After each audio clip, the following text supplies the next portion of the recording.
Bueno, bueno, perfecto. ¿Cómo están? Buenas tardes. Mi nombre es Álvaro Ruiz de Mendarosqueta. Estoy trabajando en Simtrix. Estamos trabajando en conjunto en varios proyectos con Incluit y solemos hacer estas actividades juntos.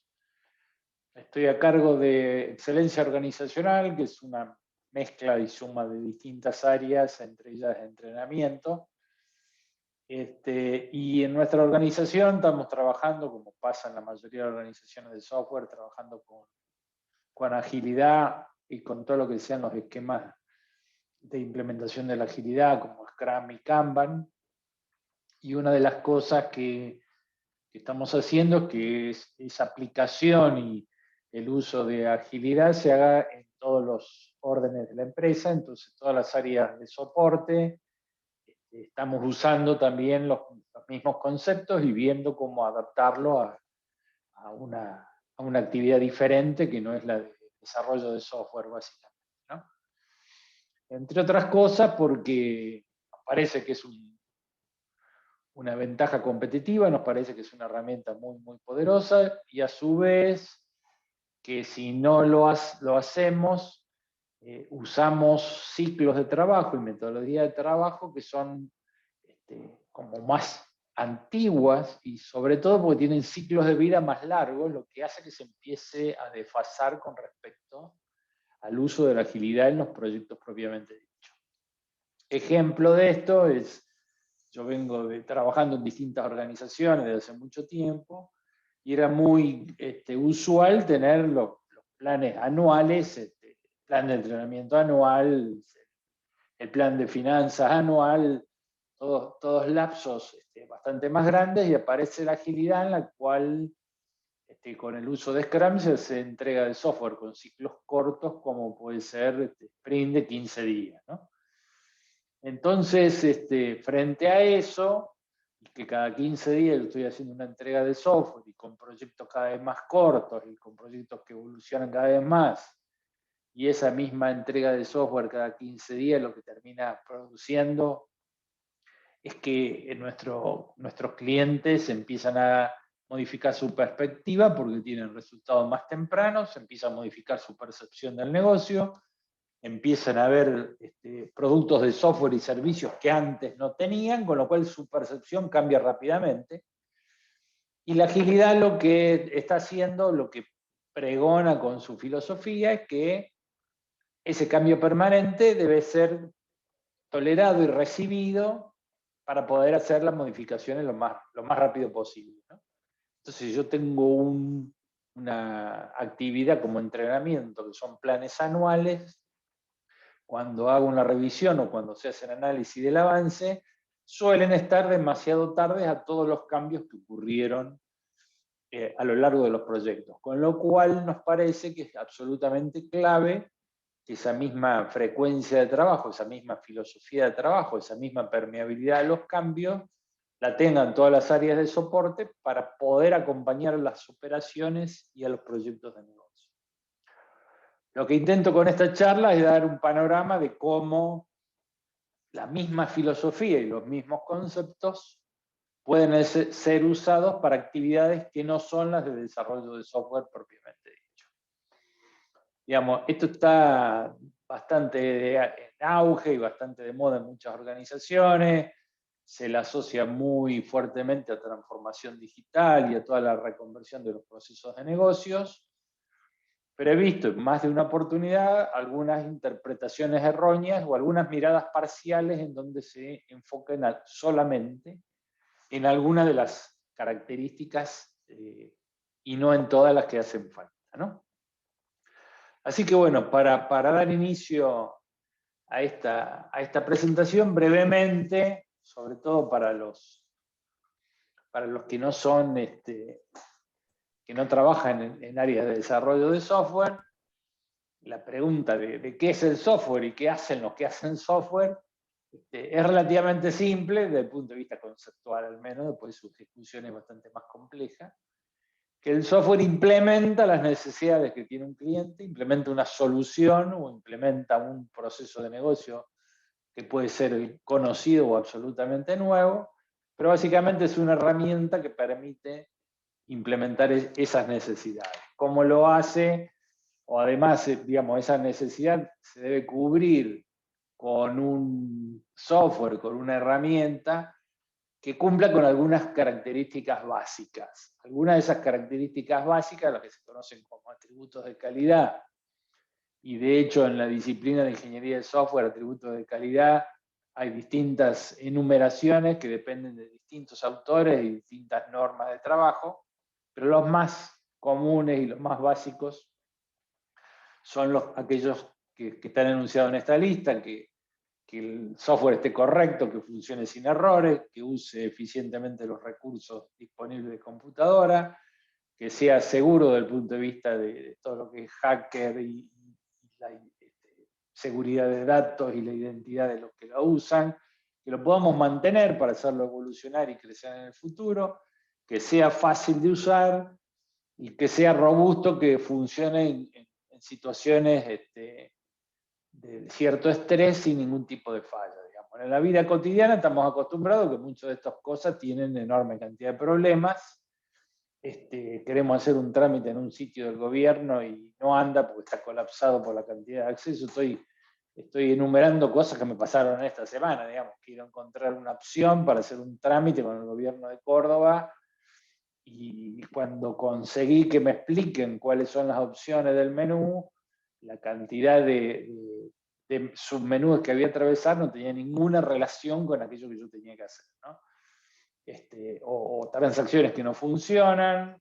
Entonces, si hacer un trámite desde una empresa que desarrolla software con una aplicación del gobierno que se supone que de uso general se convierte en una pesadilla, ¿qué le espera a la gente que no está en la industria como estamos nosotros? ¿No? Por lo cual son características más que críticas para lo que estamos haciendo. Entonces, volviendo a qué es el software es aquello que implementa las necesidades del usuario y cumple con las características de calidad y con las cosas que tiene que hacer para funcionar correctamente, básicamente. Y esto lo hacemos con un proceso, una transformación de esa necesidad en software, que lo menciono como cadena de valor, que es una terminología que viene de administración de proceso y de administración de negocio. Cualquier carrera de administración habla de esto de cadena de valor, y en software hay un autor muy prolífico que se llama Barry Beam, que tiene muchísimos papers, y en la década del 80 escribió sobre esto de la cadena de valor como una transformación entre las necesidades que tiene el cliente y el producto de software que tiene que entregar. Que incluso en los proyectos tradicionales, esta transformación, que en el diagrama se ve de izquierda a derecha, se correlacionaba con la secuencia temporal de ejecución de las tareas, cosa que la agilidad vino a romper y a cambiar, básicamente. ¿Qué es la agilidad? Una de las cosas más importantes de la agilidad es que primero hay que empezar a pensar que es un cambio de paradigma. Y esta es una clave en donde muchos lugares que no terminan de entenderlo, no terminan de acostumbrarse al cambio de paradigma, que incluye las áreas de soporte, produce algunas dificultades en la implementación, porque por ahí si quieren hacer alguna de las tareas y actividades que la agilidad sugiere, sobre todo los métodos como Scrum, sin entender las razones por las cuales tiene ese formato. Digamos, ¿no?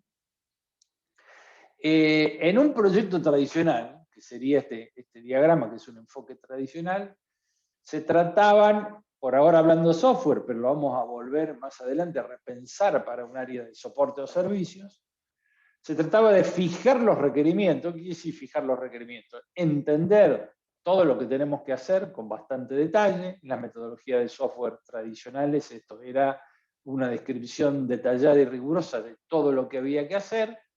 Con esa descripción detallada y rigurosa se escribía un plan detallado, y ese plan permitía estimar el tiempo calendario, es decir, cuándo íbamos a terminar y cuándo iban a ocurrir todas las etapas intermedias, y qué recursos necesitaba para hacer cada una de estas tareas.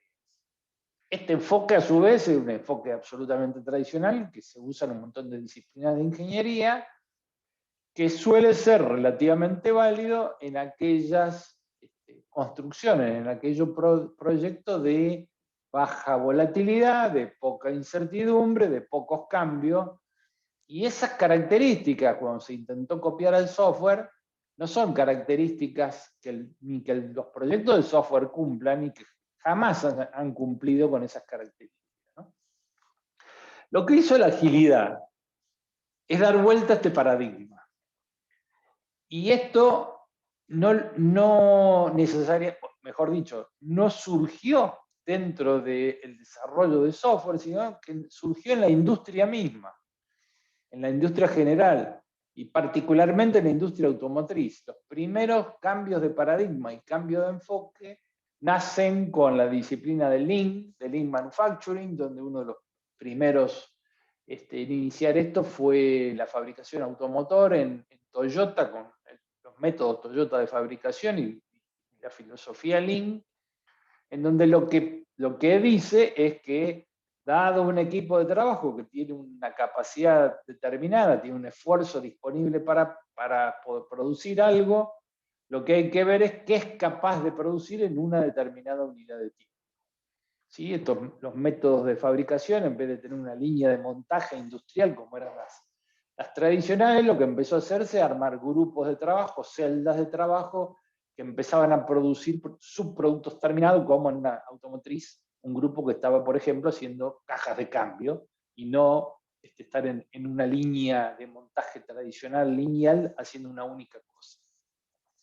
Entonces, primer gran cambio que tiene el paradigma es que da vuelta el triángulo y dice que lo que está fijo son los recursos y el calendario. ¿Qué quiere decir que está fijo el recurso y el calendario? Que una cierta cantidad de personas en una ventana de tiempo determinada, que puede ser este equipo de trabajo en el próximo mes, lo que estima es que es capaz de entregar como funcionalidad basado en el valor que esa funcionalidad o eso que va a construir le provee a nuestro cliente de ese servicio o producto, ¿sí?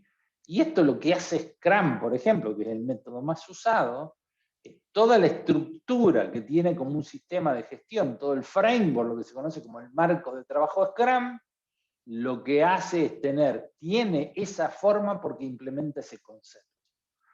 Más allá de que el objetivo de la charla es verlo en áreas de soporte, para proyectos de desarrollo de software, un problema que veo recurrentemente en muchos lugares es que, como esto no está del todo claro, hay muchas de las actividades o de lo que se hace en Scrum que no se termina de entender para qué se hace, digamos, ¿no?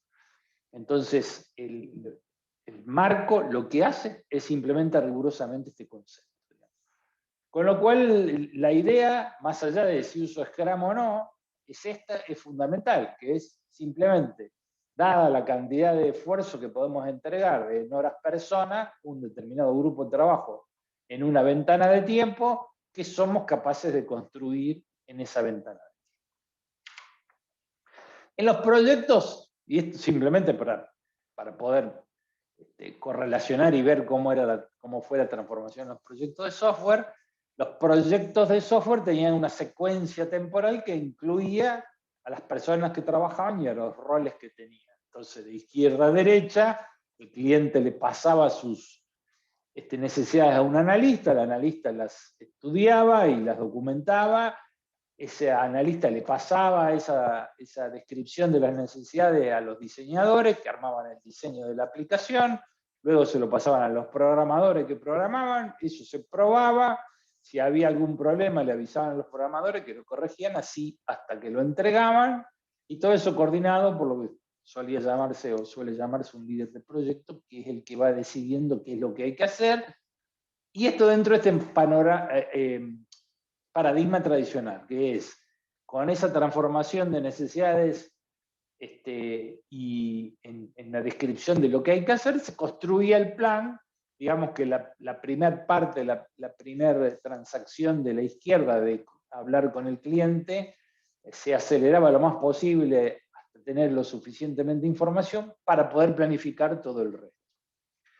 Este esquema era tan riguroso, y todavía hay organizaciones que lo aplican, y tan fuerte esto de la linealidad de izquierda a derecha y de los roles. Yo he trabajado en organizaciones con algunos de estos roles, en donde la gente se sentaba en las oficinas de acuerdo al rol, digamos. Estaba en una oficina de los analistas, en otra oficina de los diseñadores, en otra oficina de los programadores, incluso en empresas grandes, en distintos lugares físicos, que lograba cosas tan extrañas como que toda la gente que participaba en el mismo proyecto nunca estaba reunida junta, porque uno se reunía con los que tenían funciones parecidas y no con la... Entonces imagínense que las probabilidades de éxito como bajaban drásticamente, ¿no? ¿Qué hizo la agilidad? Juntar todo eso. Es decir, que hay un equipo que en vez de usar parcialmente y haciendo esos componentes a medida que pasa el tiempo, va desarrollando en conjunto todos los componentes en un ciclo iterativo. Son miembros del equipo con distintas especialidades, y hay un par de roles que se llama Product Owner y Scrum Master, que ahora lo vamos a ver, que tienen alguna particularidad diferente, pero también son miembros del equipo, y el equipo comparte la responsabilidad de aquello que está construyendo. Esto también está tomado de la industria, donde, como les decía, estos grupos de trabajo en la industria tenían todas las piezas a disposición, tenían todas las herramientas que necesitaban, y lo que tenían que hacer, trabajando en equipo, ensamblar una caja de cambios de auto, por ejemplo, para entregarlo como producto terminado, y donde se comparte la responsabilidad del producto que se está haciendo. Digamos. Este es otro gran cambio conceptual en donde yo como programador no estoy diciendo esta pieza de software es mía y el resto del equipo tiene lo suyo, sino que el producto es único y todos tenemos responsabilidad sobre ese producto. Entonces la comunicación deja de tener esa linealidad, como yo les decía, y deja de tener esto de me siento con todos los analistas, porque total, yo le paso documentos al resto y no hablo con ellos, sino que es una conversación y una comunicación cara a cara como la que se muestra en este diagrama. Hace unos cuantos años, no me acuerdo exactamente la fecha, pero ya sobre fines de los 80, principios de los 90, un grupo de desarrolladores que estaban pensando distintas formas de trabajo y de resolucionar los problemas recurrentes que había en los proyectos y en la industria del software, lo que hacen es reunirse para establecer algunas pautas básicas y algunos principios básicos de cómo podemos trabajar para que a través de refinamiento sucesivo de iteraciones cortas puedan entregar un software de alta calidad y que agregue valor a los clientes. Esa primera discusión inicial, que se conoce con lo que hoy está como el manifiesto ágil, el Agile Manifesto, el origen de esa discusión fue básicamente poder entregar el software que resuelva la necesidad del cliente de la más alta calidad posible en el menor tiempo posible. Estaba pura y exclusivamente pensado para términos de software. Lo que creo que ocurre, me estoy adelantando un poco a la conversación, y esto es opinión personal, que como un montón de las cosas que toma están basadas en Lean, que es una filosofía de trabajo que se puede aplicar a distintos tipos de procesos, se vio con la ejecución de la agilidad en los proyectos de software que un esquema similar era utilizable y podría ser usado en otras actividades diferentes a las de software, que es un poco lo que intentamos ver acá. Ese manifiesto resalta a un par de elementos. Una de las primeras cosas que dice es que estamos tratando de desarrollar mejores formas de hacer software y ayudar a la gente que hace software para también mejorarlo, ¿no?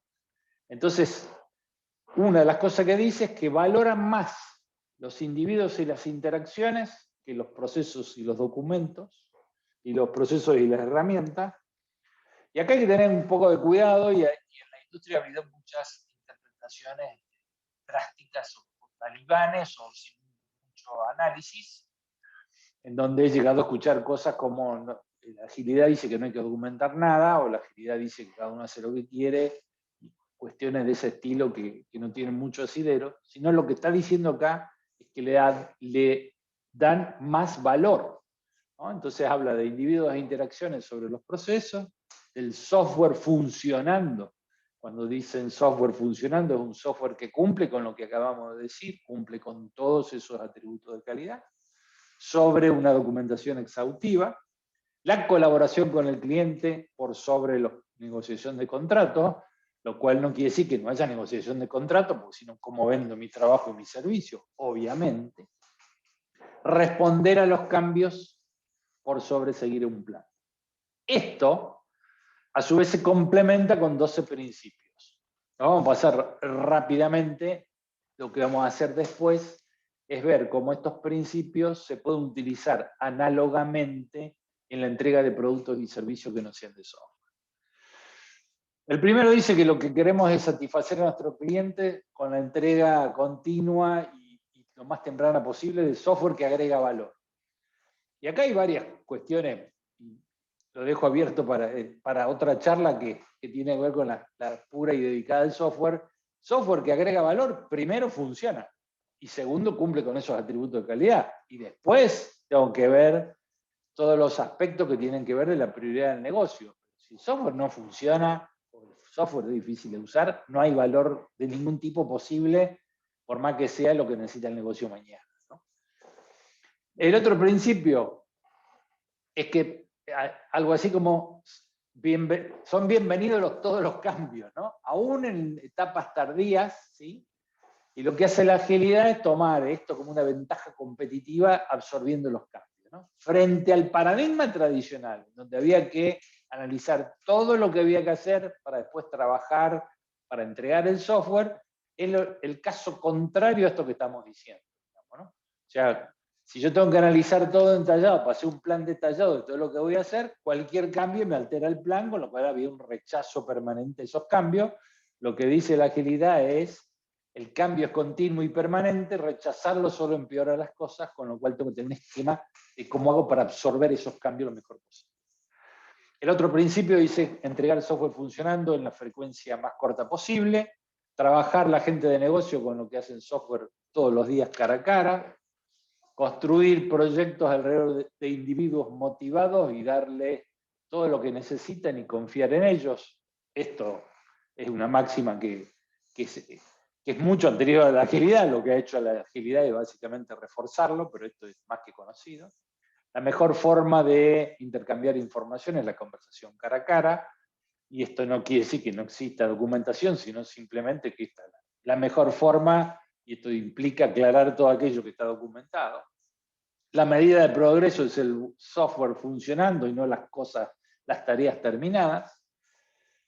La agilidad promueve un desarrollo sostenible y tratar de mantener un ritmo constante en el tiempo.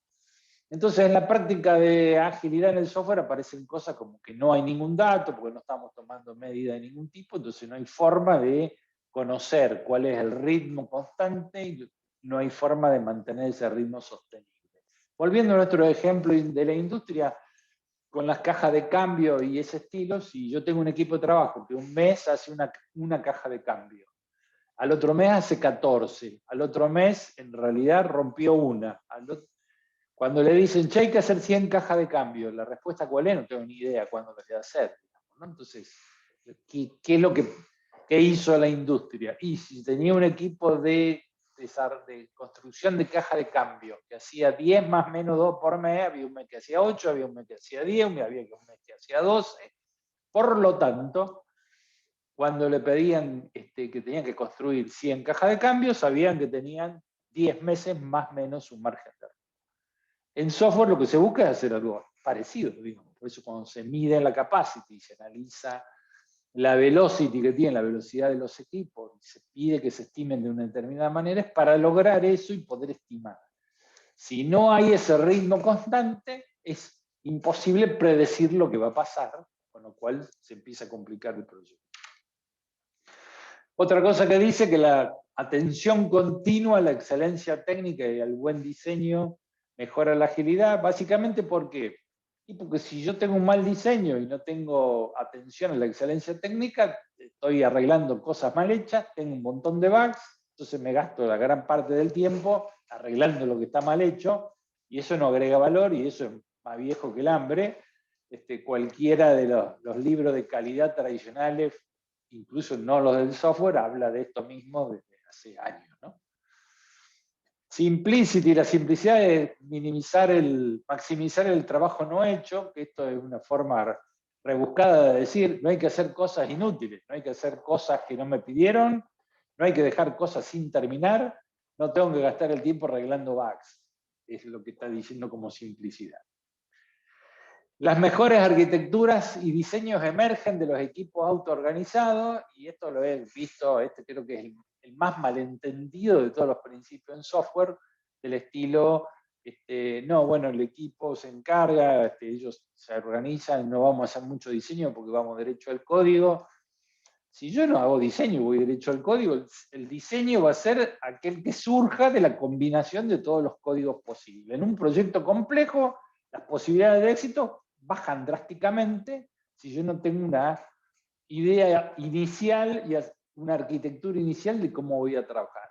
Lo que quiere decir esto de que emerge es que a medida que yo construyo, voy validando esa idea inicial que tiene algunos conceptos que todavía no están instanciados en el software, hasta que las dos cosas van convergiendo en un determinado punto y puedo validar que esas ideas iniciales realmente sean útiles o no. Y el último de los principios, que es el de la mejora continua, también un clásico de la literatura de calidad, que el equipo reflexiona para ajustar su comportamiento, que esto lo hace a través de algunas actividades como la retrospectiva, ¿sí? ¿Qué pasa en una organización de soporte, no?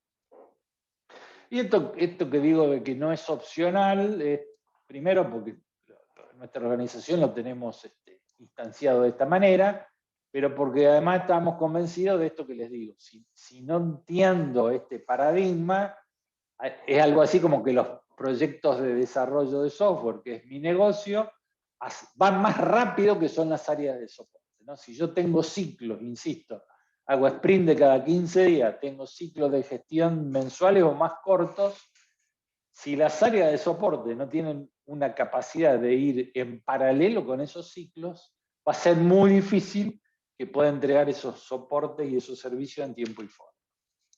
Entonces, por lo que ocurre probablemente en un montón de organizaciones, o lo que ocurría, es que este enfoque, este paradigma de trabajo era muy similar o es muy similar, ¿no? Entonces, en vez de tener requerimientos, que tenemos servicios y cosas que hacer. Las áreas de soporte tienen cosas que hacer, servicios que entregar. Entonces, ¿qué tratamos de hacer? Bueno, ¿cuáles son los servicios que tengo que entregar? Hacer un plan de trabajo y ver qué calendario tengo y qué recursos puedo hacer. En un plan de entrenamiento decíamos, no, bueno, en el año tengo que dar estos 10 cursos, estos 15 cursos, tengo que dar capacitación de todo esto, tengo que dar tantos niveles de inglés. Entonces, ¿cuál sería el plan? Ponemos todos los cursos que hay que dar, quiénes son los docentes, cuáles son el soporte que le tiene que dar el área de recursos humanos, y armamos un plan anual de capacitación. Y lo que empieza a pasar allí es que yo tengo proyectos que en 15 días se dan cuenta que tienen que hacer algo para el cual le falta capacitación, y eso está totalmente desfasado con el plan anual que tiene, ¿no? Entonces lo que buscamos es también dar vuelta a ese paradigma y decir, bueno, el área de soporte o de servicio también tiene una capacidad, ¿no? Entonces, fijar esto, hay una capacidad de esfuerzo en horas persona disponible, hay un periodo calendario fijo que solemos trabajarlo mensualmente. ¿Qué cosas se pueden hacer en ese periodo calendario basadas en la prioridad y en el negocio, el valor para el negocio, ¿no? Entonces, ¿qué se hace? Estimar qué servicios se pueden entregar en base a esa capacidad y calendario, valorizando lo que está pidiendo el negocio y la prioridad que está teniendo el negocio. Si yo agarro este manifiesto, ¿no? Que les decía que era como la declaración de principio de la agilidad, y digo, che, bueno, si me decís que la agilidad es útil, que a los proyectos de software le fue bien, y que yo como área de soporte debería pensar en principios similares, yo debería poder tomar y analizar esos principios y aplicarlo a lo que estoy haciendo, ¿no? Entonces, en esta especie de adaptación del manifiesto, lo que se puede decir es que estamos buscando y tratando de descubrir nuevas formas de entrega de servicios y ayudar a otros que lo hagan. en donde básicamente la valoración cambia muy poco, que es individuos e interacciones sobre proceso y herramienta, servicio funcionando sobre documentación exhaustiva, digamos. Entonces el working software se convierte en working services. La colaboración con el cliente por encima de la negociación de contratos y responder al cambio sobre seguir un plan. Y lo mismo que nos pasa con el desarrollo de software, es bastante diferente como muchos de nosotros estamos acostumbrados a trabajar. Entonces, yo cuando pienso en esto, otra vez el ejemplo del plan anual de entrenamiento, digo, no, este mes voy a dar todos estos cursos y me piden un curso diferente, digo, no, pues ya tengo todo planificado, no tengo recursos, no voy a poder dar el curso. Ahora, ¿qué sería esto de responder al cambio? Y salió un proyecto de negocio nuevo que es crítico, que va a tener muy buena facturación, para la cual nos conviene dar esta capacitación y lograr que 2 personas certifiquen como cloud engineer, no sé qué, para poder implementar la solución. Eso es responder al cambio, digamos. Eso agrega más valor al negocio. Entonces tengo que tener la capacidad de poder gestionar esa capacitación, gestionar ese desarrollo de competencia, para poder dar ese valor al negocio. Entonces el paradigma anterior del plan anual de entrenamiento empieza a perder vigencia, empieza a quedarse antiguo y no está capacitado para entregar el valor que requiere el negocio. Básicamente ocurre, lo podemos decir con N ejemplos de áreas de soporte, uno de los que más uso por la visibilidad que tiene, ¿no? Yendo a los principios de software, entonces, ¿qué buscamos? Lo que queremos es satisfacer a nuestros clientes. ¿Y los clientes qué sería de un área de servicio? Y cualquiera de las personas de la organización es un cliente interno, el personal de mayor responsabilidad, los más senior, y los socios o los accionistas de la empresa en la cual estoy trabajando, digamos. Todos ellos pasan a ser clientes, con lo cual lo que tengo que hacer es entregarle a ellos servicios que agreguen valor, ¿no? Entonces, los cambios que me piden aún tarde en el ciclo de entrega de servicios, que sería el equivalente en software aún tarde en el ciclo de desarrollo de software, los tengo que aceptar y tengo que ver cómo los resuelvo para poder entregar valor, ¿no? Entonces, tenemos que entregar servicios funcionando en ciclos cortos. Los clientes internos y los que de las áreas de servicio tienen que trabajar juntos. Esto es otro bastante clásico, donde, no, yo ya le pedí a IT que me instale esto, yo no sé más nada. O me pidieron esto y no sé para qué lo están haciendo, etcétera, etcétera. Digamos, así como digo, yo no puedo estar por método telegráfico hablando con mis clientes para desarrollar software, acá pasa exactamente lo mismo. Entonces, lo de individuos motivados, obviamente, y darle la confianza y el entorno para poder hacer el trabajo es exactamente igual, la conversación cara a cara. La medida primaria de progreso son los servicios funcionando. Entonces, si un servicio de reclutamiento para una organización, los servicios funcionando es cuántas personas recluté por periodo de tiempo frente a la necesidad que tenía. Más allá de toda discusión y que cómo es el proceso y la consultora que tengo, etcétera, etcétera, necesitaba 15 personas, entraron 15 personas en tal ventana de tiempo. No hay otra que esta, ¿no? Es lo mismo que decimos el software funcionando, ¿no?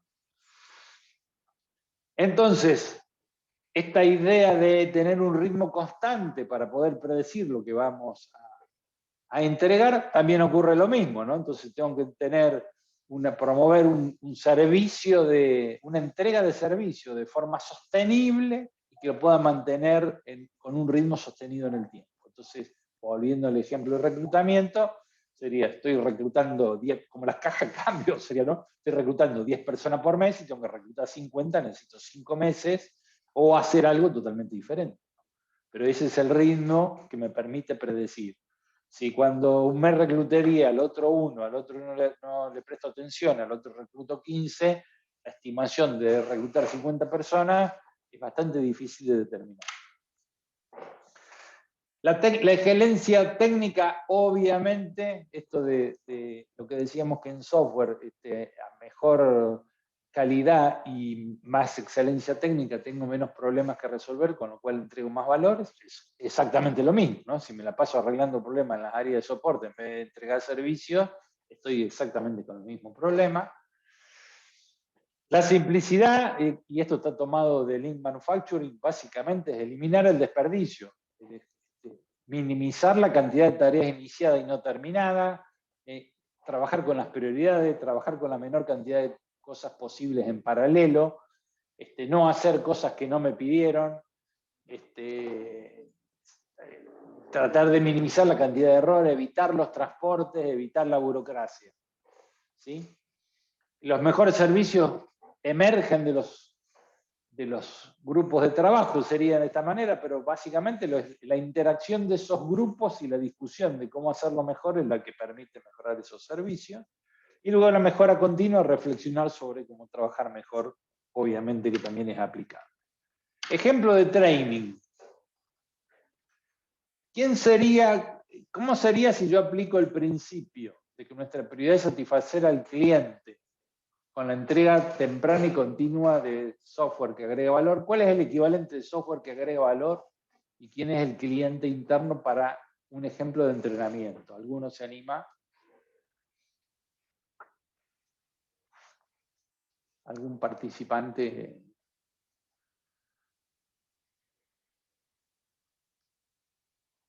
Qué silencio. Bueno, el cliente no vendría a ser la persona que está recibiendo la capacitación en este caso, y el software viene a ser la capacitación en sí, la calidad de la capacitación, digamos. Sí, sí, te agradezco y es atinado. Yo acá hago un poquitín de trampa con esto, ¿no? ¿Por qué hago un poquito de trampa? Porque yo creo que... No, así yo no juego, así no juego yo. Con trampas no. Te agradezco. En el sentido que quiero ir un poquito más allá y quiero que pensemos que en el caso de entrenamiento el agregado de valor tiene que ver con, más que dar en la capacitación, tengo que lograr que alguien pueda hacer algo que antes no podía hacer, o que sepa hacer algo que antes no podía hacer, ¿no? Entonces, y siempre cuento la misma anécdota. Trabajé hace muchos años en el Centro de Desarrollo de Software de Motorola en Córdoba, que teníamos un excelente plan de entrenamiento, básicamente porque éramos muchos que teníamos experiencia y estábamos trabajando en la universidad y más que nada porque tenía un presupuesto muy generoso para hacerlo, entonces me permitía hacer unas cuantas cosas. Y en una certificación ISO que nos había ido muy bien, el auditor dice, es uno de los mejores planes o el mejor que he visto en mis auditorías, pero explícame o decime cuál es el retorno de la inversión que hiciste, decíamos. ¿Qué ganaste por haber hecho todo esto? Y no tenía más respuesta que cuestiones cualitativas, es decir, todo el mundo, todos los integrantes decían que era el mejor plan que habían visto, pero la pregunta de qué cosa hice diferente que le agregué valor a un cliente en un proyecto por haber tenido este plan de proyecto no lo sabía contestar, ¿sí? Entonces, puntualmente en este caso, yo creo que hay que ir un poquitito más allá de haber entregado un curso bueno para los asistentes, sino estar pensando que lo que tenemos que entregar es el desarrollo de una competencia. Por supuesto que obviamente va de la mano del entrenamiento tradicional, ¿no? Pero yo tengo que entregar el curso, por ejemplo, hay elementos, certificaciones profesionales forman parte también de esta entrega de competencia, el cambio de roles adentro del proyecto, el hecho de resolver, por ejemplo, hacer historias de usuario de mayor complejidad en un proyecto de alguien que todavía no estaba capacitado para hacerlo, lo ayudo con una persona más senior a que haga alguna de estas tareas más complejas, evaluamos el resultado, se analiza con el testing, un analizador estático de código o lo que sea. Por lo tanto, hay varias instancias donde yo puedo mostrar que alguien desarrolló esa competencia, ¿sí? Y ya no es más la cantidad de cursos del año, sino, y acá fíjense cómo aparece que en vez de ser lineal, aparece que por más que el área de soporte que se encarga del calendario de cursos haga un montón de cosas, un una gran responsabilidad de desarrollo de las competencias es de ese mismo cliente interno que es el que gestiona la operación. Entonces, que está el gerente de área de operaciones o los líderes de proyecto o los mismos Scrum Master tienen que estar velando porque la gente adquiera esas competencias. Entonces ya empieza a aparecer como un trabajo en equipo y ahí empieza a tener sentido lo que dice el manifiesto de que los clientes y los desarrolladores tienen que trabajar en conjunto y conversar cara a cara. Acá sería el área del soporte, tiene que trabajar con el cliente interno, que es el área de desarrollo del software, cara a cara, porque lo que tenemos que lograr es que alguien adquiera competencias que antes no tenía, ¿no? Entonces nos pasa desde lenguajes nuevos, desde herramientas de automatización, desde problemas de negocio que implican machine learning o inteligencia artificial para resolverlo y tenemos acotado ese conocimiento en la organización y hay que desarrollarlo. Entonces empieza esta idea más holística de, che, es un equipo de trabajo que lo está haciendo y por más que yo estoy en el área de soporte, estoy en capacitación, tengo en realidad un rol en un equipo que está trabajando para lograr esa competencia, ¿sí? Esa es un poco la idea. Entonces, puntualmente en este caso, me gusta más y prefiero satisfacer a todos y al negocio, todos nosotros para adquirir más competencia, y al negocio de nuestra organización, de la entrega continua de competencias que agregan valor. Entonces ya el área puntual de desarrollo, porque si no parece como dos cosas separadas. Yo hago el software y allá están los que me dan los cursos y yo voy cuando voy al curso. Y acá lo que tenemos que pensar es una cosa mucho más integral, que es a medida que estoy creciendo y aparecen cosas nuevas para hacer y evoluciona la tecnología, tengo que ir desarrollando competencia permanentemente. Como responsabilidad de todo, donde hay un área especialista que es la que busca los cursos, busca los docentes, busca el entrenamiento, busca proveedores, busca cómo se certifica, ¿sí? Pero si no es una cosa conjunta, se hace como mucho más difícil. Con lo cual, empieza a ser muy parecido con el software, que decimos, che, si yo no lo tengo sentado al cliente lo más cerca posible, la mayor cantidad de veces posible, va a ser muy difícil que entienda y que pueda ser un software que agrega valor. Esa misma idea es absolutamente trasladable a la relación interna entre el que está haciendo software y lo que son las áreas de soporte, ¿no? Entonces, esto sería como un adicional a la agilidad, ya no es más la entrega de cursos de capacitación, sino el desarrollo y el aprendizaje continuo de competencias valorables. Entonces, hay que cambiar el paradigma, que ya no es más voy a enseñar tal cosa, sino tengo que aprender a hacer tal cosa. Se invierte la ecuación básicamente. Entonces, yendo al otro principio, que es el de los cambios, sería que los cambios de competencias requeridos, o sea, los pedidos, che, ahora necesitamos saber esto para poder implementar esto, los tenemos que aceptar y que sean bienvenidos para poder darle valor al negocio y darle una ventaja competitiva. Entonces, tenemos que poder generar un esquema similar al que tienen los proyectos para que digan, necesito 2 programadores que hagan esto y dar un curso o dar esta charla o darles una herramienta a este grupo de personas para que puedan hacer esto. ¿Sí?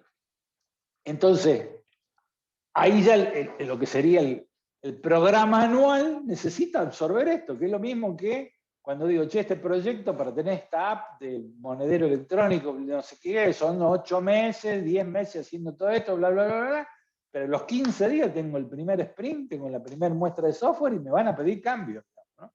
Acá pasa algo absolutamente parecido, ¿no? Entonces, el equivalente a que la medida de progreso es el software funcionando, el equivalente a la medida de progreso nuestra es el desarrollo de la competencia, que la competencia funcionando. ¿Esto qué sería? Que un programador junior que estaba haciendo cosas simples, hicimos un plan de trabajo para que pueda resolver problemas y funcionalidades de este tipo en 2 meses que estuviese haciendo solo, que alguien que nunca presentó una solución a un cliente para el sprint tal esté dirigiendo la demo y pudiéndose parar a presentar lo que está haciendo. Entonces, medido en términos del resultado a conseguir y no en términos de, hizo estos 3 cursos y aprobó tal examen. Que lo más probable es que eso haya ocurrido igual, pero no lo estamos midiendo en la nota del examen, sino que lo estamos midiendo en términos de la competencia que puso en práctica, ¿no? Entonces, obviamente, para que ocurra ese aprendizaje, desarrollo de competencia, esto de la conversación cara a cara es prioritario y es cómo se plasma en muchos de estos casos. Y un clásico es la mentoría, o tener un mentor que ayuda a que alguien de menos competencia pueda ir desarrollando. Entonces, un programa de estos de desarrollo de competencia tiene esquemas de capacitación tradicional, tiene esquemas de autoestudio, tiene esquemas de certificaciones profesionales, tiene esquemas de mentoría donde gente de más experiencia ayuda a desarrollar competencias gente de menos experiencia. Y obviamente, retrospectiva, algunas de estas herramientas para mejora continua también existen. ¿Cómo lo podemos hacer? Pasemos rápidamente por Scrum. Si hay gente de área de soporte que no lo ha visto, vamos a mirar algunos de los elementos que lo contienen. Más que nada es para darle, no es la idea ni es mucho menos un curso de Scrum, que necesitaría mucho más tiempo, sino simplemente dar un panorama para ver cómo encajan las piezas, por lo menos. Es un marco de trabajo que trata de instanciar esos principios que dijimos. Usa procesos iterativos e incrementales, implementa el triángulo al revés, que quiere decir que en función de la capacidad disponible y una ventana de tiempo se fija que puede entregar, colaborativo, se orienta a resultados basados en los compromisos, ¿no? No necesariamente se hace en software. Una de las primeras cosas que empieza haciendo es estableciendo esto que se conoce como el backlog, ¿no? Vamos a ir poniendo como comentarios adicionales lo que serían el equivalente en áreas de soporte de algunas de estas cosas. Básicamente, en un área de soporte, ¿qué sería ese backlog? Es las necesidades que tienen las áreas de negocio y los responsables de área, los socios de la empresa. Hay lo que se conoce como un product owner, que es algo así como el responsable de esa lista de tareas. Muchas veces puede ser alguno de los gerentes de área, muchas veces el mismo gerente del área de soporte, si esto son tareas de recursos humanos, el mismo responsable de recursos humanos lo está haciendo. Y lo que se hace es cuál es la lista de cosas y servicios para hacer. Y en las áreas de soporte, ¿qué aparece? Que hay servicios que aparecen recurrentemente, que hay que hacer todo el tiempo, todos los meses.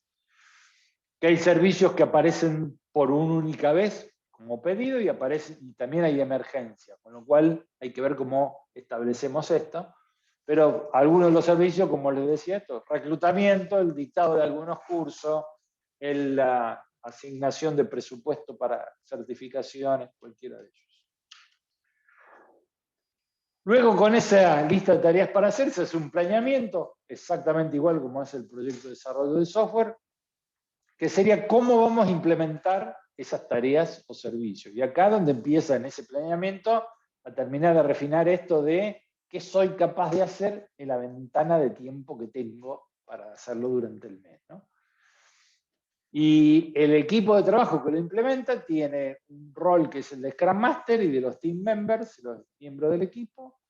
Básicamente lo que hace el Scrum Master, que es un poco el coordinador, pero en realidad más que un líder de proyecto, es lo que se llama un líder al servicio, ¿no? El servant leader, que también es un concepto mucho anterior a la agilidad, que es proteger al equipo para que pueda hacer las cosas, conseguir los elementos que necesita para trabajar, lo que se conoce como remover los impedimentos, que es solucionar los problemas que tenga para poder hacer su trabajo.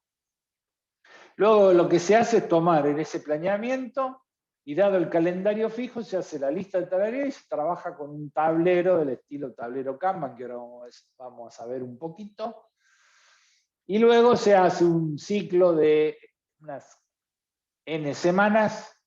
En el manifiesto ágil habla de 2 semanas, 2 meses. Puntualmente en Simple trabajamos con periodos de 15 días para lo que es proyecto de desarrollo de software y con periodos de 30 días para las áreas de soporte.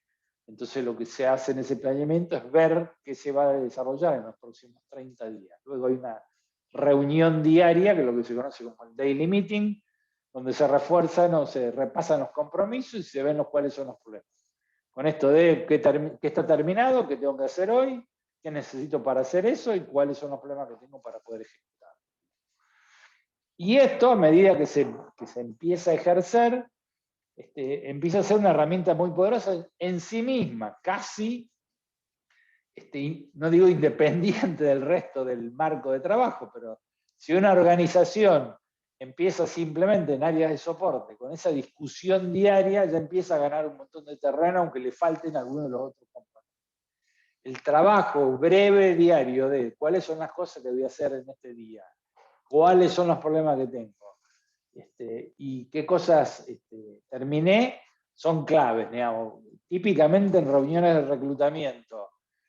Hoy tengo que coordinar estas 2 entrevistas, tengo que hacer estos 3 llamados, tengo que entregar una oferta.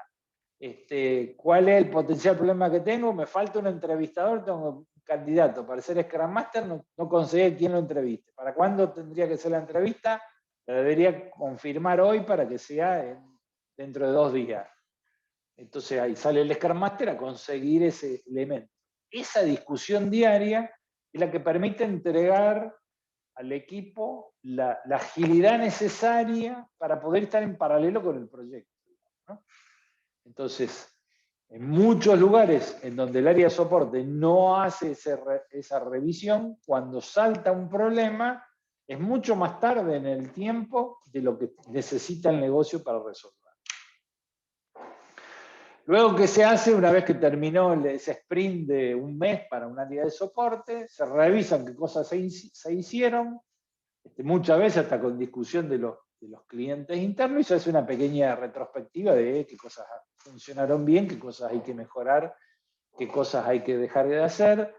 Y típico error de retrospectiva, incluidos las áreas que producen software, es discutir y convertir la reunión en un valle de lágrimas y no hacer ninguna acción para resolver, digamos. Acá la recomendación es, tengo que elegir un par de cosas para hacer, para arreglar o para mejorar lo que estoy haciendo, e incluirla en la lista de cosas que voy a hacer el mes que viene, porque si no, con suficiente prioridad, porque si no, nunca acciono sobre las mismas. En el caso de que es un tablero Kanban, por supuesto, el objetivo no es ver todo lo que implica Kanban, sino tener una apreciación visual. Si hay alguno interesado y que lo necesite, tengo una presentación bastante exhaustiva que se puede entender bastante bien con solo lectura, porque está muy detallada, de cómo trabajar en Kanban, así que está a disposición, después me lo piden. Y básicamente lo que hace el tablero, que también utiliza Scrum, Kanban es anterior a la creación al diseño de Scrum como marco de trabajo, y por supuesto también fue creado en la industria, no por fuera del software. Tengo una lista de cosas para hacer, elijo cuáles voy a empezar a hacer en lo inmediato, empiezo a trabajar. Una de las cosas que hace Kanban es la cantidad de cosas que estoy trabajando en paralelo, mantenerla lo mínimo posible. Una de las cosas que dicen es dejar de empezar y empezar a terminar, dejar de tener varias cosas en paralelo empezadas, porque eso genera desperdicio, sino tratar de terminar las que tengo abiertas. Si tengo algo que está detenido o está con algún problema, lo pongo en un lugar para estacionarlo, para ver si puedo resolver el problema, y después tengo la columna de terminado, ¿no? Entonces, en base a la prioridad que le hago del backlog, es lo que preparo para iniciar, tener en paralelo los menos posibles.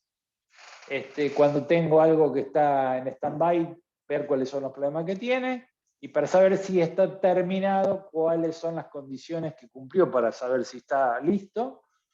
Y además una verificación con aquel que va a recibir el servicio. Si tengo un flujo de trabajo más complejo, yo puedo pensar en el clásico proceso 1, 2 y 3, entrada y salida de cada uno de ellos, y la columna de trabajando dentro de Kanban yo lo puedo dividir en función de ese proceso. Ejemplo de esto, otra vez el reclutamiento, en donde yo puedo tener columnas del estilo con persona contactada, primer conversación, entrevista, discusión de oferta. Lo pongo en stand-by porque no tengo noticia, digamos. Típicamente, casi todo flujo de área de soporte de trabajo suelen ser flujos bastante secuenciales, con una estructura de flujo de proceso bastante tradicional, con lo cual es una herramienta que calza justo y calza muy bien con aquello que tengo que hacer como área de soporte, ¿no? Más allá de la agilidad y más allá de Scrum, la recomendación de usar Kanban para área de soporte es absolutamente rigurosa, digamos. No tengo un solo ejemplo de algo donde decir, no me sirve tener una herramienta como esta en un área de soporte de una organización. Y por supuesto en una empresa de tecnología no tengo ninguna. ¿Cómo se usan mezcladas las dos? Porque acá lo que aparece como desafío para un área de soporte es que, contrariamente a un proyecto que está haciendo Scrum puro, en el Scrum puro lo que tengo es una cantidad de cosas para hacer que la congelo dentro del periodo, entonces trabajo durante 15 días tratando de no tocar eso para poder entregar el software que agrega valor. Pero existe proyecto de software de mantenimiento y algo parecido le pasa a las áreas de soporte, que yo estoy haciendo el trabajo de esos 15 días, pero me entra un bug de una aplicación que está en producción y la tengo que resolver. Entonces, lo que empieza a pasar es que esa capacidad o esa necesidad que tiene Scrum de que yo congelo todo durante los 15 días no lo puedo cumplir, con lo cual lo que se dice es que se puede trabajar, y de hecho se puede, con un híbrido entre Scrum y Kanban, es decir, manteniendo la estructura de Scrum y manteniendo las ceremonias, lo que se hace es un híbrido con respecto a cómo se maneja el backlog. Entonces, ese backlog tiene los servicios basados en flujo, que son los clásicos o permanentes, el entrenamiento, el reclutamiento, los servicios administrativos que da, por ejemplo, recursos humanos, los que son los pedidos de una única vez, necesito puntualmente esto, lo que son proyectos, donde son algo así como de única vez, pero de mayor duración, tenemos un proyecto de reingeniería de esta parte de la empresa, que no es software, las prioridades que cambian, me apareció un cliente nuevo que necesitamos hacer otra cosa distinta, y las acciones cotidianas, ¿no? Entonces, para poder trabajar estas actividades, lo que típicamente conviene, si yo voy a estar en un paradigma donde me fijo todo lo que tengo que hacer en el mes y planifico en un área de soporte para trabajar durante el mes en un sprint de Scrum, es que voy a tener que decir, para hacer eso voy a considerar una cierta cantidad de horas porque tengo que tener tiempo disponible para atender las cosas que aparecen fuera de la planificación. ¿Cuánto es de cada uno? Y depende de la organización, depende del contexto.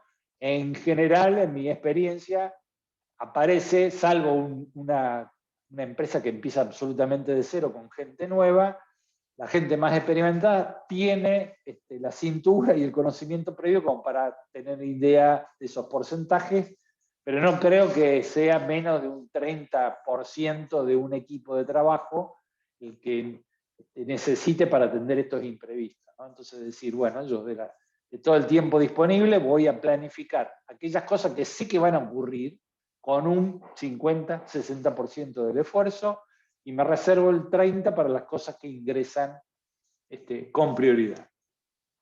Obviamente que el foco sea, dejemos de empezar 500 cosas y empecemos a parar. Incluso con respecto a esto también hay algo conceptual y algo de político que muchas veces evitamos en distintos niveles de responsabilidad. No, bueno, esto por 2 meses no voy a hacer nada, porque si hago algo de esto no puedo atender esto, otro, y muchas veces hay como una falsa idea de quedar bien o no tener que pararme a explicar por qué no vamos a hacer eso, y entonces arranqué un montón de cosas en paralelo y termino no terminando ninguna. Muchísimo más sano decir, bueno, estas son las 2 que le ponemos foco, ok, estas no las hacemos, vamos con esa. Aparece una cuestión de emergencia que es lo mismo que le decimos al cliente, bueno, vos querés que haga esto que me pedís ahora nuevo, decime qué de lo que dijimos antes que íbamos a hacer saco, magia no puedo hacer. Ahora, muchas veces lo aceptamos, no decimos nada porque me ahorro esa discusión, digamos, ¿no? El área de soporte acá tiene que hacer algo parecido. Resumiendo, planifico el mes guardando una cantidad de tiempo de colchón para aquello que entra imprevisto y normalmente esa cantidad de trabajo imprevisto se mantiene relativamente constante obviamente depende de cada organización, ¿no? Entonces lo que estoy haciendo es un híbrido entre Scrum y Kanban. Una cosa que se puede analizar perfectamente a fin de mes es, che, de todo lo que planificamos hace, ¿cuánto se hizo de lo planificado? ¿Cuánto se hizo de lo que entró por única vez o entró no planificado? ¿Y cuánto esfuerzo le gastamos en cada uno? Entonces yo, si hago ciclos mensuales, en poco tiempo puedo juntar una cantidad de información histórica suficiente para refinar esa primera estimación inicial. Exactamente lo mismo que hacemos con software. Cuando nuestra experiencia nos dice, trabajando con Spring de 15 días, cuando arrancamos un proyecto nuevo y te lleva no menos de 2 meses, prácticamente en ningún caso 2 meses, unos 3 meses, lograr ese ritmo constante y saber cuánto es capaz de producir el equipo en términos de cómo mide esa velocidad de trabajo, básicamente. En las áreas de soporte pasa algo bastante parecido.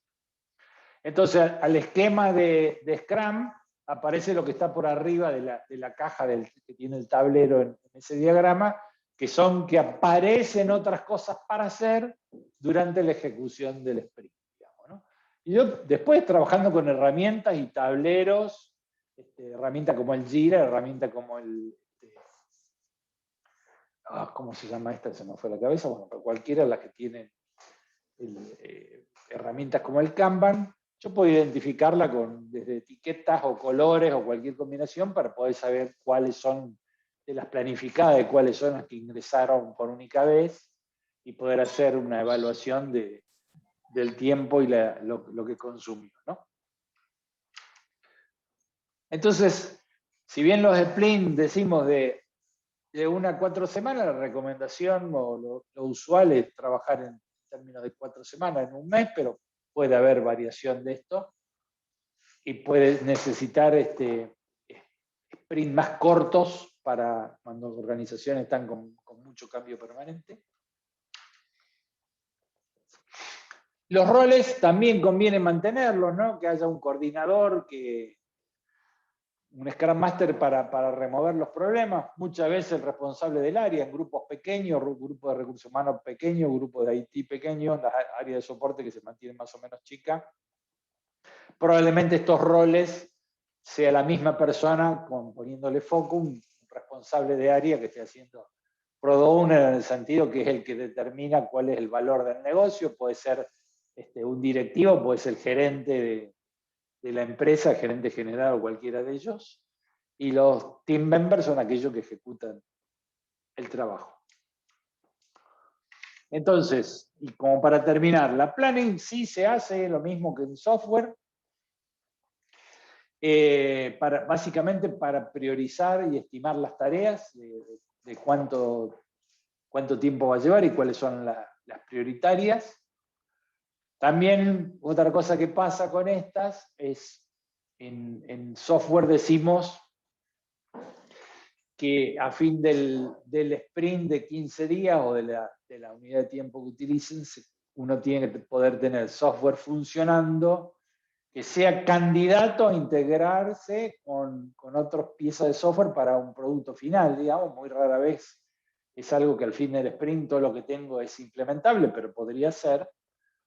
Entonces, es probable que en un área de soporte ocurra que esas tareas finalizadas ya tengan un valor en sí misma, con lo cual a lo largo del ciclo que estoy planificando, a lo largo del ciclo del mes, yo tenga cosas ya resueltas, ¿no? En el software sería algo parecido, tengo el código probado y lo tengo ahí en el repositorio esperando. Muchas veces en el área de soporte esa porción equivalente es algo que es útil en sí mismo, como si yo dijese que el pedacito de software es ejecutable y agrega valor eso. Si una de las tareas del área de soporte es comprar una serie de equipamiento que hay que formatear y entregar, es probable que dentro del ciclo yo tengo un ciclo planificado, pero pueda ocurrir que entre como necesidad de negocio, necesito urgente una máquina con estas características para hacer una prueba especial en tal proyecto, entonces hay que comprarla, hay que formatearla, hay que instalar un software particular y hay que proveérsela al equipo para que ande. Y quizás eso ocurra totalmente dentro del esquema mensual o de sprint que tenemos, ¿no? Y cuyo resultado ya es útil en sí mismo, ¿no? Como tengo una piecita de software que puedo entregar. En área de soporte es mucho más usual que eso ocurra, que aquello que entró puntualmente fuera de la planificación termina generando un resultado concreto, ¿no? Después en esto el equivalente que en software decimos que al fin del sprint hacemos una revisión y una demo con nuestro cliente para mostrarle lo que se hizo. En áreas de soporte, si bien como estas cosas que se fueron resolviendo son visibles, podría pensarse que no es tan útil, la fuerte recomendación que hacemos es que el equivalente a eso sea sentarse a revisar todo lo que ocurrió en el mes y juntarlo con la retrospectiva, pero hacer la lista, che, hicimos esto, dijimos que va a hacer esto es lo que entró imprevisto, de las horas que dijimos que íbamos a consumir en imprevisto, cuántas se consumieron, o sea, toda esa discusión, o incluso lo que se conoce como upper management, ¿no? Que haya una presentación del área de soporte, por ejemplo, para el grupo de gerentes, también es algo bastante equivalente a esto y bastante sano que ocurra, digamos, ¿no? Porque se supone que esos gerentes o los socios son los que dieron las prioridades, que se repase lo hecho comparando contra esas prioridades, ¿no? Y por supuesto la retrospectiva, que sería lo más parecida a lo que ocurre en los proyectos, que es, che, que hicimos bien, que tenemos que mejorar, que tenemos que dejar de hacer o combinatoria de esta. No solamente que es muy útil, sino que es un espacio importante para los equipos. Digamos. Cuando uno empieza a agarrar ritmo, ¿no? Como las empresas de desarrollo de software suelen tener un ritmo un poco más intenso que otras empresas, y aún dentro de la empresa de desarrollo de software hay otras que más todavía, las áreas de soporte empiezan a moverse a ese ritmo, ¿no? Entonces, hay tantas cosas para hacer, y como digo yo siempre, el backlog o la lista de tareas pendientes siempre es más grande de la capacidad que tengo para hacer cosas, y siempre crece y siempre cambia, ¿no? Entonces, hay todo un trabajo ahí. Si voy a esperar, es como el famoso, cuando tenga tiempo voy a ir al gimnasio, cuando tenga tiempo voy a hacer tal cosa. Eso es poner toda la esperanza en que haya más tiempo, cuando toda la solución de eso es qué hago yo con mi tiempo, ¿no? Entonces, si el área de soporte va a esperar, no, estoy tapado de quilombo, los de proyecto me piden todo esto todo el tiempo, me cambian las cosas todo el tiempo, así no se puede trabajar, eso, y lo escucho seguido. Entonces, ¿qué quiere decir? Que lo que estoy esperando es que las áreas de proyecto me dejen pedir cosas para que yo esté tranquilo. Eso no va a ocurrir nunca, jamás, ¿no? Igual que los proyectos de software. Entonces, repasando, la lista de cosas para hacer siempre es más grande de lo que puedo hacer. La lista de cosas para hacer siempre crece, y la lista de cosas para hacer siempre la cambia. Entonces, no puedo lamentarme frente a eso. Entonces hay un enorme trabajo, y tiene que ver con esto de lo que se habla de transformación digital y cómo se implementa agilidad en las organizaciones, etcétera, etcétera, donde si no se entienden esos paradigmas es muy difícil hacerle frente, ¿no? Entonces, gente que está muy acostumbrada a trabajar, a armar su listita, y con eso va y trabaja, sin que le interrumpan demasiado, y cuando termina con todo, acá está, y está esperando que no le cambien, porque cada cambio de eso es un lío bárbaro.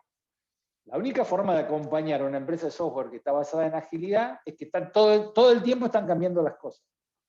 Entonces, los supuestos, aquello que decíamos que hace un mes tenía valor, hoy ya no tiene más valor, hay que cambiarlo. Y aparece la pandemia, y aparece la cotización del dólar, y aparece no sé qué, y aparece que se cerraron las fronteras, entonces no se puede viajar, y aparece... Entonces, a todo esto que tenemos internamente le sumamos las cuestiones externas. Dicho esto, y frente a esa parte, un tema que hay que cuidar y hay que recuperar es usar esta revisión y este repaso de la demo de lo que hizo el área de soporte, es porque hay tanto para hacer y con tantos cambios que a veces nos perdemos de perspectiva lo que hicimos. Y una cosa que aparece como muy notable, que cuando uno se pone a mirar qué es lo que se hizo y qué es lo que se hizo bien y se entregó, cuando uno empieza con este ritmo, lo que empieza a notar es que la cantidad de cosas hechas es enorme. ¿Sí? Entonces, si uno no para a reflexionar, y esto de, che, ¿qué hicimos bien? Que parece, para el que no está acostumbrado, parece medio pavo sentarse a conversar sobre qué hicimos bien, creo que es tremendamente saludable y tremendamente importante, porque es el alimento para poder atajar esa montaña que es la lista de cosas para hacer. Che, esto lo hicimos bien, esto que hicimos bien, ¿hay algo que podemos sacar para que me sirva para después? O esto, che, paremos, ¿no? Y hagamos hagamos un festejo de esto que hicimos bien, ¿no? Y importantísimo como actividad y no caer en eso de la vorágine. No, estoy hasta las manos, no lo voy a poder hacer. No, es absolutamente relevante y absolutamente importante que se haga, ¿no? Por esta característica que le digo, de que está todo el tiempo cambiando y aumentando la cantidad de cosas para hacer. Bien, dicho esto, y más o menos just in time, este sería un pequeño resumen de lo que dijimos. Hay algunas transparencias complementarias con algunas recomendaciones, obviamente. Charlamos un poquito menos de hora y media, cosas conceptuales, si bien no es difícil llevarlo a cabo, y esto es mucho de práctica. Acá hay mucho de, es como leer un manual que esté hecho con dibujitos, los ejercicios para hacer, para entrenarse, ¿no? Y uno lee el manual y te muestra que tenés que ponerte en cuclilla, entendés todo, pero el secreto es mañana a las 7 de la mañana te estás haciendo ejercicio, ¿no? Me parece que mucho de esto es, sí, lo entendí, es fácil, no sé qué, pero si lo tengo que poner en práctica los próximos 60 días, es como ir al gimnasio, ¿no? Hay que empezar a moverlo. Bien, hasta acá. ¿Dudas, comentarios, preguntas? Lo que quieran, abro el micrófono. Sí, señor. Yo tengo una consulta. Más que nada, Sí, es como una idea. Pareciera que la metodología ágil funciona excelente en trabajos que no tengan tanta envergadura, digamos, que no sean tan amplios, que involucren tantos equipos de desarrollo. ¿Cómo se llevan a cabo en trabajos a gran escala, por ejemplo? ¿Qué resultados te bien, dan sí. implementar estas metodologías justamente en trabajos que necesitan de la colaboración de muchísimos sectores? Bien, ahí hay dos patas. Una en desarrollo de software, que es una cosa. En áreas de soporte, de no desarrollo de software, nunca lo he visto ni yo practiqué en gran escala, ¿sí? Por el tamaño de las organizaciones que yo estuve. En organizaciones de desarrollo de software hay varias metodologías, una bastante conocida, una se llama SAFe, Scale Agile Framework for Enterprise, creo que es la sigla, búscalo con ese nombre. Lo que tratan de hacer es algunas aproximaciones, por ejemplo, una de las prácticas, lo que se conoce como Scrum de Scrums, que es el Scrum Master o un representante de cada uno de los equipos más reducidos, tiene una reunión con los otros pares, como si estuviese yo haciendo una agrupación jerárquica de todo lo que está ocurriendo para un backlog mucho más grande, y se arma como una pequeña estructura de coordinación entre las partes. Aparece la idea que también se puede usar en pequeña escala de lo que se llama el Product Owner Proxy, que es, hay el que está trabajando con este equipo en realidad está haciendo contacto con los otros que necesitas, porque si no lo puedes resolver. Un ejemplo típico de esto es estar trabajando en proyectos, por ejemplo, para bancos o una organización grande, en donde por más que vos digas, este está el Product Owner que está conmigo, probablemente ese Product Owner sea el que está más cercano al problema que está resolviendo, que podría ser, no sé, un producto de seguro de banco. Entonces, el que más sabe de seguro, que está trabajando con vos, pero ese Product Owner tiene que hablar con los responsables de cuenta, con los responsables de pago, tienen que hablar con las empresas de seguro. Entonces hay como un grupo de Product Owner, donde dependiendo de cómo organizar la gestión, es como lo que se conoce como la gobernanza, ¿no? Como, van todos a todas las reuniones. Y este es un típico ejemplo. En la Product Demo, ¿van todos o va uno solo? Cuando hacemos la planning, si vienen todos, lo más probable es que no pueda planificar nada, ¿no? y en función de esa particularidad terminás ajustando, ¿no? Yo creo que esto se relaciona, yo siempre uso una máxima que dice, no hay dos proyectos iguales, el famoso mi proyecto diferente, por supuesto, pero no hay dos proyectos totalmente diferentes del todo. Entonces, cuando uno mira a los proyectos que le va bien, y hay una enorme cantidad de cosas que hacen todos, ¿no? Entonces, y a los proyectos que le va mal o tienen problemas, de esa lista hay unas cuantas que no hacen. Entonces digo, che, es como bastante casual esto, ¿no? Entonces, particularmente lo que creo es, che, los proyectos que le va bien usando Scrum o agilidad, todo esto lo hacen, como digo yo, a cara de perro, está fuera de discusión. Entonces, cuando alguien me dice, no, bueno, el equipo decidió, la Scrum, el día a día, la daily es muy pesada, se nos hace larga, nos reunimos cada semana, cada 10 días, eso no es Scrum, eso no es agilidad, me están charlando, eso es prueba y error disfrazado de algo. A los proyectos que le va bien, hacen la daily a cara de perro bien hecha. A los proyectos que le va bien, hacen la retrospective y toman una actividad para mejorar y la implementan. Y así sucesivamente.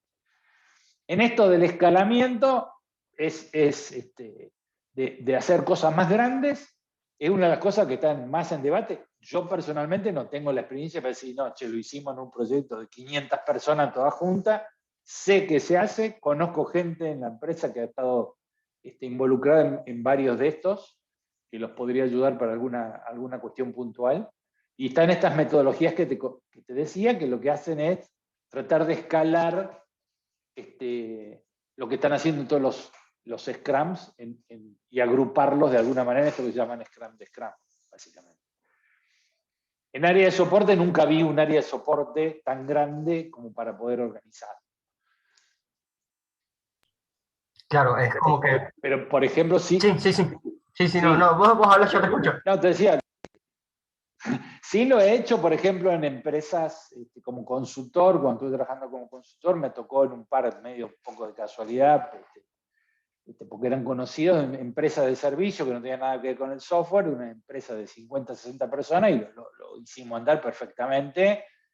La herramienta era el famoso Trello, digamos, poniendo todo en Kanban, todo en Trello, con toda la ceremonia, con foto, con celulares, con un montón de cosas, y certificamos ISO 9001, cuando está todo el folclore, ¿no? De que solo en papel lo podés hacer, y qué sé yo. Lo hicimos súper ágil y estaban todos muy contentos.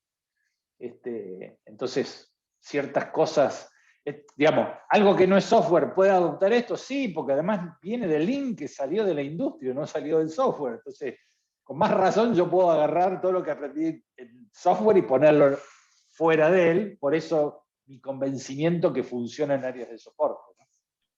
Claro, podríamos decir entonces que la clave para que salga bien, entre comillas, es respetar la metodología, respetar la estructura a rajatabla.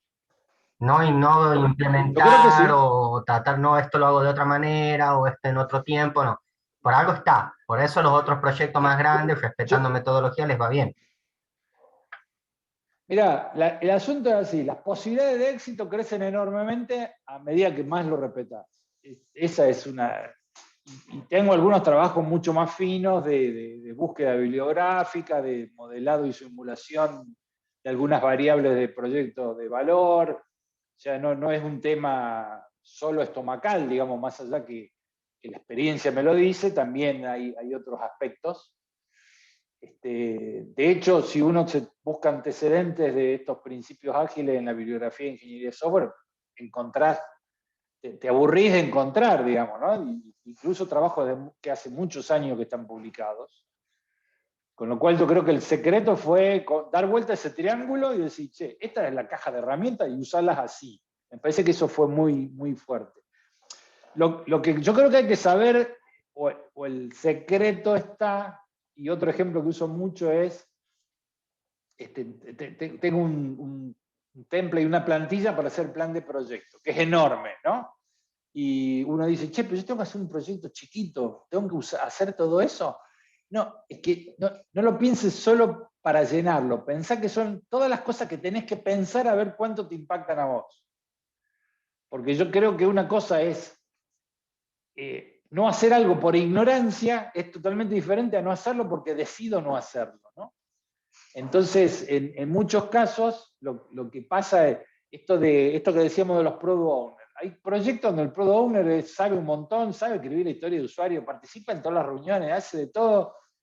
Entonces, la idea de cómo gestiono a mis accionistas y a los actores clave es prácticamente nula. Viene a todo. Ahora, tengo este ejemplo del banco. ¿Cuántas personas son? ¿Cuáles son los mails? ¿A qué reuniones tienen que venir?